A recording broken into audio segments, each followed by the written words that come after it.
아, 예, 안녕하세요. 예. 뭐 매일 불안한 뉴스들 많이 나오는데, 오늘 그 한국은행에서 보고서가 나왔습니다. 일단은 보고서 내용을 말씀드리면, 한국은행에서 이런 보고서를 내기가 쉽지 않은데, 보고서가 나왔습니다. 이 보고서는 사업하시거나 뭐 하는데 참 도움이 될 텐데, 일단은 좀 충격적인 게, 우리나라가 본격적으로 잃어버린 30년에 간다는 겁니다. 다시 말씀드립니다. 이 여기에 내용은 이래요. 지금 내용은 저출산 및 초고령화 사회 극단위 인구조 원인 영향 대책이라고 써 있는데, 지금 이제 내년부터 우리가 이제는 이 내용대로 한다 그러면 잃어버린 30년으로 진입한다고 나옵니다. 예, 잃어버린 30년에 간다 그러는데, 그래서 무슨 얘기냐? 초저출산 원인은 일단 지금 얘기 나오는 거는 그래요. 일단은 여기에 뭐 지금 분위기가, 일단은 여성하고 남성하고 분리시킬, 남자가 잠재적인 뭐 가해자, 성범죄자 이런 식으로 여성부라든지 지금까지 했던 온갖 이수정 씨라든지 이런 사람들 얘기가 다 대체로 그런 식으로 몰고 왔어요. 범죄자인 식으로. 그러다 보니까 일단은 98년도 이후의 세대는 결혼을 아예 극단적으로 안 할 생각을 하고 있어요. 일단 사회 분위기가. 근데 이 내용은 결혼한 사람들에 대한 얘기예요. 지금 이 사태보다 지금 98년생 이후는 더 사태가 심각합니다. 그래서 이 공화종을 유지하는데 자기의 사고방식을 사회에 이입했던 사람들이 이 문제에 대해서 책임을 안 지고 나하고 아무 상관이 없다는 식으로 지금 나와서 떠들고 있단 말입니다. 근데 이 사태는 이 공화종의 역사에 크나큰 우려와 근심을 낳고 있습니다. 그리고 그 영향을 받은 지금 20, 30대는 헤어진 연인들을 강간죄로 고발하고 있습니다. 무수하게 어마어마한 숫자로 고발하기 시작하고 있습니다. 남자는 헤어지면 강간죄로 고발하고 돈을 뜯어야 되는 대상으로 지금 이야기들이 흘러가고 있습니다. 그 카페에 가보세요. 내가 충격을 받았어. 그 여성 카페 가보세요.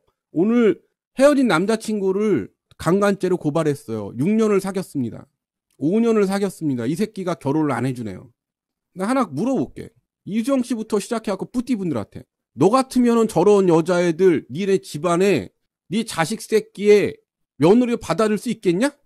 대책이 없습니다. 자극적인 이야기만 하지. 그러니까 언론의 얼굴이 노출됐다는 이유로, 뻔뻔하다는 이유로 이 사람들한테 이런 감투를 주는 문화도 없어져야 됩니다. 이게 지금 조용히 연구하신 분들이 파악한 바로는, 이게 정말 실력 있고 조용히 학자적으로 공부하시고 대책을 만드는 분들은 지금 출세를 못하고 뼈빠지 일만 하고 TV에서 온갖 헛소리나 대안 없는 개소리 떠는 사람들은 지금 온갖 사회 영향력을 갖고 막대한 부를 창출하고, 그리고 아무런 사회에 대한 책임을 지지 않고 있어요. 누리기만 하려고 그러고.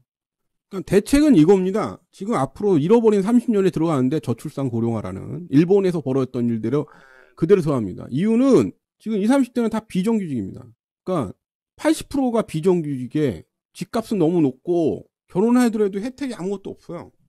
그리고 성장과 분배라고 나오는데, 그리고 이러한 비정규직은 고령화됐을 때 또한 극단적인 빈곤층이다. 우리나라 지금 65세 이상 노인의 40%가 극단적인 빈곤층입니다. 인간 이하의 삶을 살아요. 그대로 나옵니다. 이게 인구 고령화, 빈곤, 초저출산의 이유가 뭐냐? 가진 새끼들만, 뻔뻔한 인간들만 다 갖고 나머지는 개돼지란 얘기예요. 직설적으로. 그럼 어떤 착취에서 불안을 느껴? 고용 불안, 피 빨아먹고 버리기, 주거 불안, 전세금이라든지 전월세금이면 모든 게 폭등만 시키고 나중에 돌려달라고 그러면 전부 전세 사기치기. 양육 불안, 비정규직 계약직이 무슨 양육휴가가 있습니까? 그러니까 어떻게 출산을 포기하고 계약직이나 비정규직 여자는 3천만 만들어 갖고 결혼한다, 이런 식으로 자신의 이제는 고용 불안이나 인생을 조건으로 해결하려고 하는 상황이 더 강해지는 겁니다. 그냥 개돼지예요. 지금 이 MZ세대들의 부장이 뭐니 이런 얘기하는데, 그만큼 고용 불안이 많으니까 돈에 미쳐서 저렇게 날뛰는 겁니다. 쉽게 돈 벌 수 있다.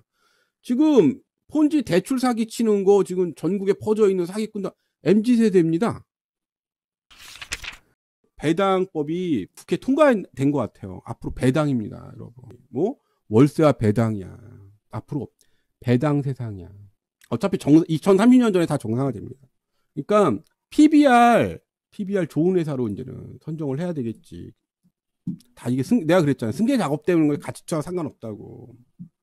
자본시장법이 바뀌었는데 글로벌 스탠다드 원래부터 이 새끼들 다 그랬거든. 그러니까 배당을 안 해주려고 법을 만든 거지. 기업이 실적을 내도 내가 중간에 회사 세워서 처먹고 이렇게 빼먹고 저렇게 빼먹고 이건 내 회사다 이런 식으로 이런 불법 행위를 이른바 뭐 족볼가에서 헤쳐먹으려고 지금까지 사실은 배당법이 안 바뀐 거죠. 이거 한 20년 전에 이미 바뀌었어야 되는 거지.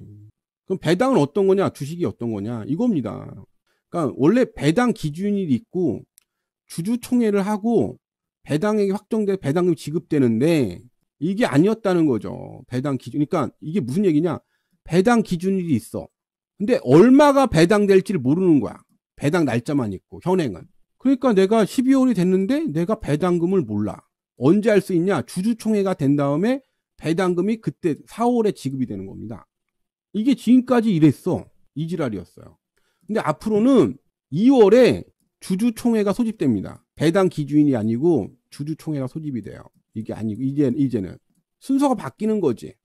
요 순서가 요 앞으로 바뀌는 겁니다. 그럼 어떻게 되냐? 주주총회에서 배당을 결정을 해요. 2월 달에. 그러니까 내가 주주인데 배당금이 결정된 걸 보고 팔지 안 팔지를 알게 되는 거지. 그러니까 아무리 뭐 SK니 뭐니 돈을 아무리 좋은 주식을 갖고 있어도 배당금을 모르는 거야. 배당 기준이 있어도. 그러니까 배당 기준이 왔는데 내가 배당 받을 돈을 지금까지 몰랐던 거야. 미친다란 거지. 자, 그러면 무슨 효과가 있냐? 아, 현행하고. 내가 2월 달에 배당금이 얼마인지 알게 돼. 월 초 시작할 때마다. 그러면 어떻게 돼? 내가 이 회사를 계속 가지고 배당금 받고 가지고 가야 되는지 안 가야 되는지 내가 결정할 수 있지. 그럼 어떻게 된대? 그러면 어떻게 되긴 주식이 계속 안정적인 거지. 배당금을 모르고 배당금 받을 때하고 배당금을 알고 배당을 받을 때하고는 전혀 다릅니다. 상황이. 그러니까 배당 주주만 확정을 하고 2월 달에 이렇게 결정을 하는 게 말이 안 됐다는 거예요, 사실은. 그러니까 이게 이렇게 간 거예요. 네, 그러면 어떻게 되냐? 배당 금액이 올라가죠. 지금처럼 배당 없을 때는 최소한의 배당을 해도 배당 기준이 있고 이 주주총회 소집되니까 야, 씨발 배당금 이렇게 작다 어리다 말을 할 수가 없는 거야. 왜? 주주총회는 이 배당금 확정 전에 하니까 주는 대로 받아가야 되는데 주주총회를 하고 배당을 받을 때까지 2달 동안 주주들이 배당금이 작으면 배당금이 이제는 확정이 됐잖아요. 가만히 있겠냐고. 가만 안 있지. 여러분이 아니 내가 CGV에 투자했는데 올해 4천억 수익이 났대.